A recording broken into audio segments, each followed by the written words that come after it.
ఒక demon cat రాత్రిపూట మీ ఇంటి డోర్ దగ్గరికి వచ్చి పిలుస్తుంది. డోర్ తెరిచి బయటికి వచ్చారంటే అది మీపై మాయన్ ప్రయోగించి అడవికి తీసుకువెళ్తుంది.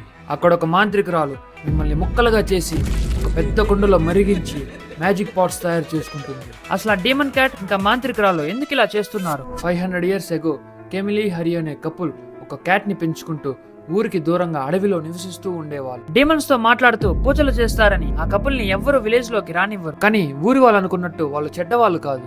డీమన్స్ ని కంట్రోల్ చేసి మంచి పనుల కోసం యూజ్ చేయడానికి ట్రైనింగ్ తీసుకుంటూ ఉన్నారు. ఆ ఊరిలో సడన్ గా ఒక వైరస్ స్ప్రెడ్ అయింది. జనమంతా జబ్బు పడి చనిపోతూ ఉన్నారు. ఊరి వాళ్ళు ఆ వైరస్ రావడానికి ఆ కపుల్సే కారణమని వాళ్ళ ఇంట్లో లేనప్పుడు వాళ్ళు తినే భోజనంలో విషం పెట్టారు. అడవిలో ఉన్న కెమిలి నేను కాసేపు ఇక్కడే ఉండి వస్తాను, మీరు ఇంటికి వెళ్ళండి అని హరియోని క్యాట్ ని ఇంటికి పంపించింది. వాళ్ళిద్దరూ ఇంటికి వెళ్లి తెలియక ఆ పాయిజన్ ఫుడ్ ని తినేశారు.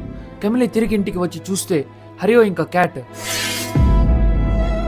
తన మ్యాజిక్ పవర్స్ తో ఈ పనిని ఊరి వాళ్ళు చేశారని తెలుసుకునింది. ఆ క్యాట్ డెడ్ బాడీ పైన తన మ్యాజిక్ యూజ్ చేసి ఒక డీమన్ లా మార్చింది. అప్పటి నుంచి రివెంజ్ తో ఆ ఊరిలో ఉన్న వాళ్ళని అడవికి క్యాట్ ద్వారా రప్పించి ముక్కలు చేసేది. కమిలి ఇంకా అడవిలోనే బ్రతికుందంట. ఆమెకున్న పవర్స్ వల్ల ఎవ్వరూ ఆమెను ఆపలేకపోతున్నారు. తన నుండి తప్పించుకోవాలంటే ఒక్కటే దారి, మన ఛానల్ని సబ్స్క్రైబ్ చేసుకోండి. టోనీని మీ ఇంటికి గాడ్ లాగా పంపిస్తాను. అప్పుడు ఆ డీమన్ క్యాట్ మీ ఇంటికి రాదు.